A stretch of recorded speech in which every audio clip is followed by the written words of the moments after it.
क्योंकि पाकिस्तान के साथ एक बार फिर देजावू होने वाला है। उसके साथ ठीक वही होने वाला है जो आज से 54 साल पहले हुआ था। यानी पाकिस्तान में एक बार फिर मुजीबुर रहमान कांड की तैयारी चल रही है।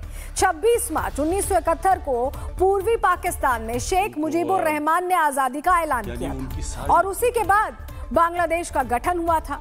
9 महीने तक मुजीबुर रहमान की सेना ने यह जंग लड़ी थी और अब ठीक ऐसे ही इमरान खान के लिए खैबर पख्तूनख्वा के पश्तून भी ये जंग लड़ने की तैयारी कर रहे हैं और बहुत मुमकिन है कि अगर गलती से भी इमरान खान बाहर आए तो पाकिस्तान के टुकड़े टुकड़े होना लगभग तय नजर आ रहा है।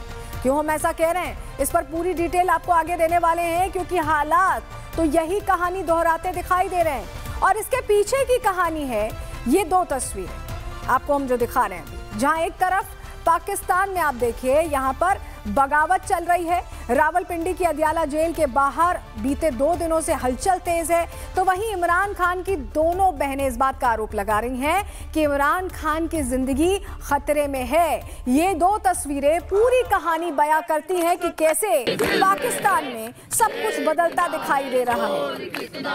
ये तस्वीरें इसीलिए आपको दिखाना जरूरी है क्योंकि यही अब आगे पाकिस्तान की पटकथा लिखने वाली है। इन सब सवालों के बीच इमरान खान के बेटे ने शहबाज सरकार से पिता के जिंदा होने का सबूत मांग लिया है। बीते कुछ दिनों से इमरान खान को लेकर जो खबरें सामने आ रही हैं, उससे नियाजी का परिवार डरा हुआ है। और इतना ही नहीं, इमरान के बेटे ने शहबाज मुनीर को चेतावनी दी है कि अगर उनके पिता को कुछ हुआ तो इसकी बड़ी कीमत चुकानी पड़ेगी।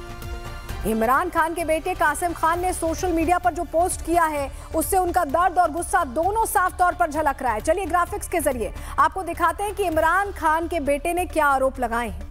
उन्होंने लिखा है कि 6 हफ्ते से इमरान को डेथ सेल में रखा गया है। पिता इमरान की 845 दिन पहले गिरफ्तारी हुई थी और कोर्ट के आदेश मिलने पर भी उन्हें मिलने नहीं दिया जा रहा है। उनकी बहनों को भी मिलने की इजाजत नहीं दी गई है। कोई फोन कॉल नहीं हो पा रही है, कोई मुलाकात नहीं कराई जा रही है। वो आरोप लगा रहे हैं कि उनके पिता के जिंदा होने के कोई सबूत नहीं दिख रहे हैं। उनके और उनके भाई का पिता से कोई संपर्क नहीं हो पाया, ये भी कासिम खान कह रहे हैं। पूरी तरह से ब्लैकआउट है, कोई सुरक्षा प्रोटोकॉल नहीं फॉलो किया जा रहा है। यानी आरोप बहुत गंभीर लगा रहे हैं कासिम खान। एक तरफ परिवार इमरान खान को जिंदा होने का, अगर वो जिंदा है तो प्रत्यक्ष प्रमाण मांग रहा है, तो वहीं दूसरी तरफ पीटीआई नेता और समर्थक अदियाला जेल के बाहर देखिए कैसे धरने पर बैठे और प्रदर्शन तेज कर दिया है।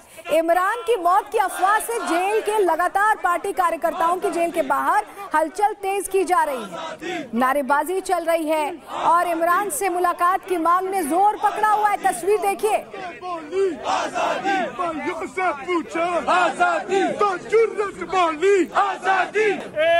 मकसद एक ही नारा, बाहर निकालो खान हमारा। एक ही मकसद एक ही नारा, बाहर निकालो खान हमारा। एक ही मकसद एक ही नारा, बाहर निकालो खान हमारा। और ऐसे में देखिए ये सवाल बीते कई दिनों से लगातार बना हुआ है कि इमरान खान जिंदा हैं या नहीं है। पाकिस्तान में मच रहे इस बवाल से और नियाजी के बेटे की तरफ से लगाए गए आरोपों के बाद ये सवाल उठ रहे हैं कि 24 दिन से इमरान की कोई खबर क्यों नहीं है, किसी से मुलाकात क्यों नहीं कराई जा रही, क्यों नहीं कोई सबूत दिया जा रहा कि इमरान बिल्कुल परफेक्टली फाइन है, वो भी तब जब मुलाकात के लिए कोर्ट के ऑर्डर्स भी हैं। इसके बावजूद पाकिस्तान की सरकार कोई जवाब क्यों नहीं दे रही, क्यों सबने चुप्पी साधी हुई है। शहबाज सरकार क्या कुछ छिपाने की कोशिश कर रही है? क्या कुछ ऐसा अंदर खाने चल रहा है जो शहबाज सरकार या मुनीर नहीं चाहते कि बाकी लोगों को पता चले, पब्लिक डोमेन में आए?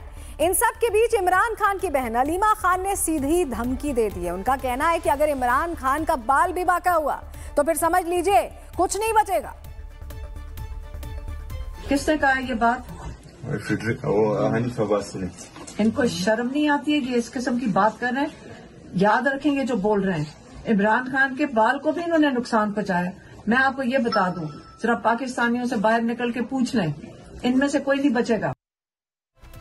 देखिए अब एक तरफ इमरान की बहन शहबाज शरीफ और मुल्ला मुनीर को धमकी दे रही हैं, तो वहीं इमरान खान से उनके वकील भी नहीं मिल पा रहे हैं। कल रावलपिंडी में तोशखाना केस को लेकर सुनवाई होनी थी, लेकिन ये सुनवाई टाल दी गई, जिससे कि लोगों का शक और गहरा हो गया। क्योंकि किसी भी सुनवाई से पहले वकील अपने क्लाइंट से मिलता है, बात करता है, लेकिन इमरान खान के वकील को अब तक खुद ही उनके क्लाइंट यानी इमरान खान की कोई खबर नहीं है, मिलने नहीं दिया जा रहा है। तो ना परिवार, ना वकील, ना डॉक्टर, किसी से भी मुलाकात नहीं हो रही है। शहबाज सरकार किसी को भी इमरान से मिलने नहीं दे रही, जिसे लेकर अब पाकिस्तान में लगातार हालात खराब होते जा रहे हैं, विरोध भी तेज होता जा रहा है। पीटीआई लोगों से अपील कर रही है कि ज्यादा से ज्यादा लोग अदियाला जेल के बाहर पहुंच जाएं और विरोध दर्ज कराएं। उसकी तस्वीर हम आपको दिखा भी रहे हैं। और पीटीआई ने इस घटना को लोकतांत्रिक अधिकारों पर हमला बताया है। खैबर पख्तूनख्वा के मुख्यमंत्री सुहेल अफरीदी का कहना है कि सरकार को इमरान खान की सेहत और सुरक्षा को लेकर उठे सभी सवालों के सही जवाब देने होंगे, नहीं तो उनकी नींदें उड़ा दी जाएगी। एक सूबे के चीफ एग्जीक्यूटिव को उसके लीडर, उसके कायद जनाब इमरान खान साहब से मिलने नहीं दिया जा रहा था। और मेरा ये तमाम तर जो लवाजमात थे, जो आईनी और कानूनी रास्ते थे, जो ये ऑप्शंस थे, ये इसलिए मैं कर रहा था कि मैं दुनिया को दिखाऊं कि पाकिस्तान तहरीक इंसाफ का हमेशा से एहतजाज जो है वो आखिरी ऑप्शन रहा है, पुरअमन एहतजाज।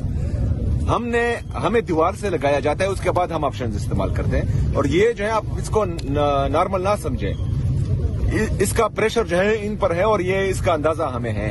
लेकिन फिर जब हम तरीके से आएंगे, तैयारी के साथ आएंगे, इरादे के साथ आएंगे, तो फिर जो है मेरे ख्याल में बहुत से लोगों की नींदें उड़ जाएंगी। और इन सब के बीच आपको बताएं, मुकाबला 1-1 हो चुका है। एक तरफ है पाकिस्तान के पूर्व प्रधानमंत्री इमरान खान, तो वहीं दूसरी तरफ है पाकिस्तान के failed field marshal Asim Munir. अब देखना यह होगा कि इन दोनों की लड़ाई में जीतता कौन है। अगर इमरान बाहर आए तो मुनीर का गेम ओवर होना लगभग तय है, और यही वो जंग होगी जो 1971 की कहानी एक बार फिर लिख सकती है, जब पाकिस्तान के फिर से टुकड़े हो सकते हैं। और यही वो डर है जिसकी वजह से मुल्ला मुनीर रोजाना अपनी सुरक्षा को बढ़ाने में जुटा हुआ है। और इसी बीच अब उसने इस्लामाबाद का कंट्रोल भी अपने हाथों में ले लिया है। पूरी खबर क्या है, ग्राफिक्स के जरिए आपको बता देते हैं। मई 2025 में फील्ड मार्शल बना आसिम मुनीर, और अब नवंबर 2025 में 27वां संशोधन पास हुआ। नया पद बना दिया गया है, चीफ ऑफ डिफेंस फोर्सेस। तीनों सेनाओं का जो पूरा कमान है अब वो मुनीर के पास है। ज्वाइंट चीफ्स कमेटी खत्म हो गई है। परमाणु हथियारों की कमान भी मुनीर के हाथ में है।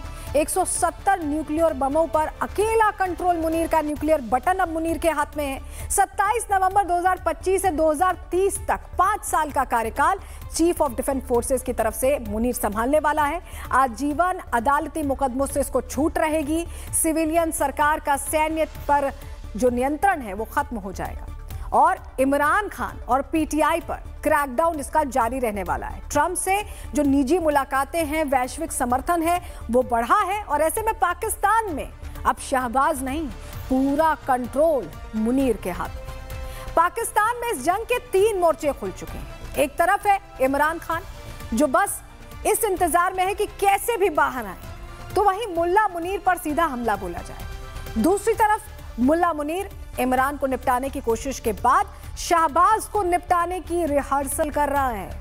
और इन सब के बीच शायद शहबाज ही वो शख्स हैं जो खामोशी के साथ तीनों के डेथ सर्टिफिकेट साइन कर चुके हैं। तो ये आपस में ही लड़ रहे हैं, और यही वजह है कि ऐसा लग रहा है कि साइलेंट ऑपरेशन इमरान के लिए चलाया जा रहा है।